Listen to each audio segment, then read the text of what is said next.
I think it's really important to document the present. I photographed in specific areas, mostly in rural Quebec and in Montreal, and many of my photographs, people I photographed, are dead now, and things have changed. And I do get calls from people in the Beauce or in Charlevoix or in Montreal who want to see and study or purchase photographs I did in the past. And because those things doesn't exist anymore, they become part of history. So in that sense, yes, I'm a cultural historian in some way. But my photographs, my purpose wasn't to be a cultural historian.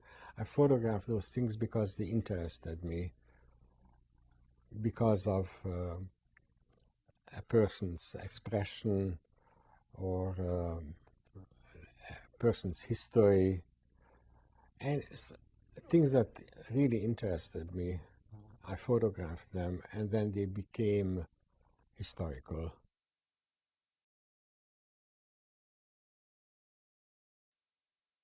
I'm basically a black and white photographer.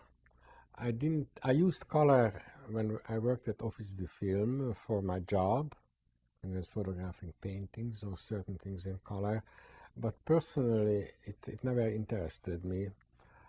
In the mid-70s, I started photographing interiors, and there color became important because color describes personal tastes, social, cultural classes, differences.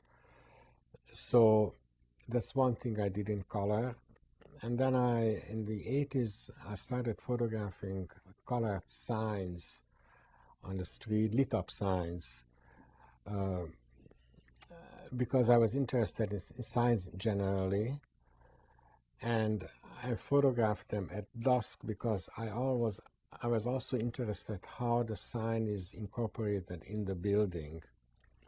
So at a certain moment, daylight still showed the wall of the building, the structure, but also the sign that was already lit up. So these were the two only instances when color interested me. I feel that in portraits, for instance, black and white is much stronger, and it permits to see lines in the face, just facial expression, whereas the color could be even distracting.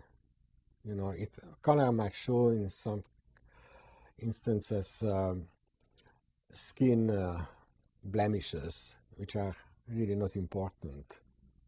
And if they are important, they show up in black and white anyway.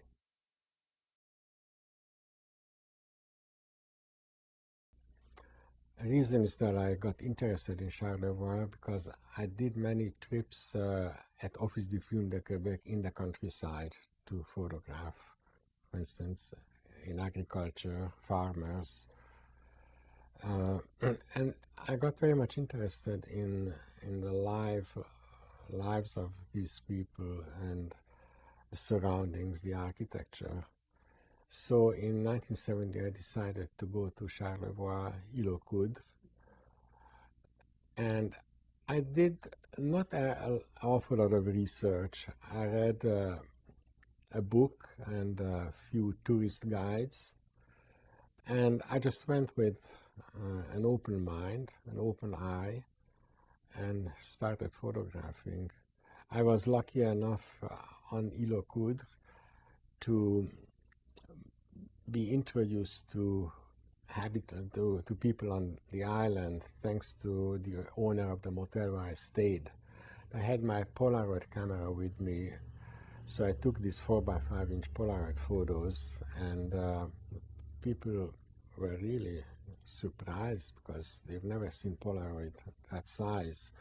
And that in return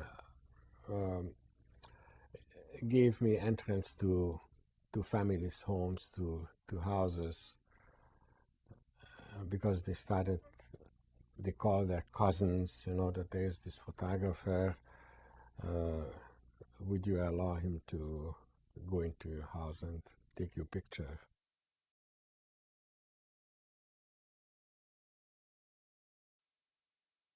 My earliest photographs in Hungary date to about 1951, 52, and I didn't have any particular purpose, taking the photographs. They were totally intuitive, just photographing things that intrigued me. Most of them were of friends and places we went to. And it's only later when I came here that I started really looking at those photographs. And I was really intrigued how different they were of my later photographs when I went back to Hungary. Because when I started, I was a total amateur. And, some of the negatives are terrible because I didn't have a light meter. I didn't know anything about photography.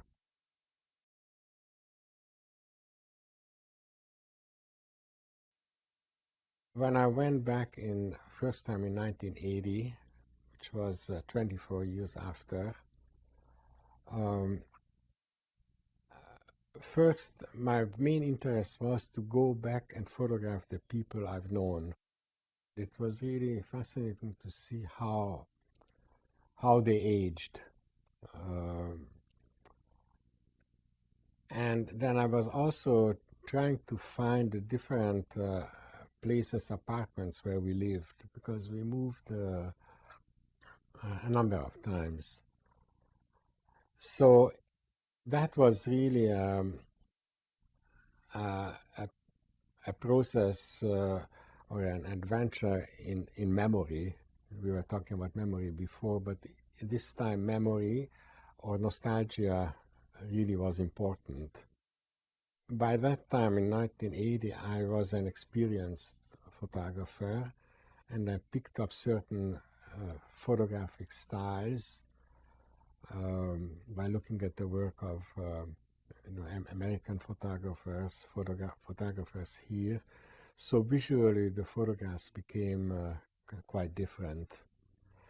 But the concern was still the same, to photograph ordinary people that I had contact with, that I've known, or some newer people that I met, filmmakers, photographers in Budapest in the 80s, 90s. In the 90s, I went back with a large format camera and did mostly architectural type photography and some portraits. And those, again, are in styles are a bit different, partly due to the use of the large camera, but also, again, an influence of North American photographic styles.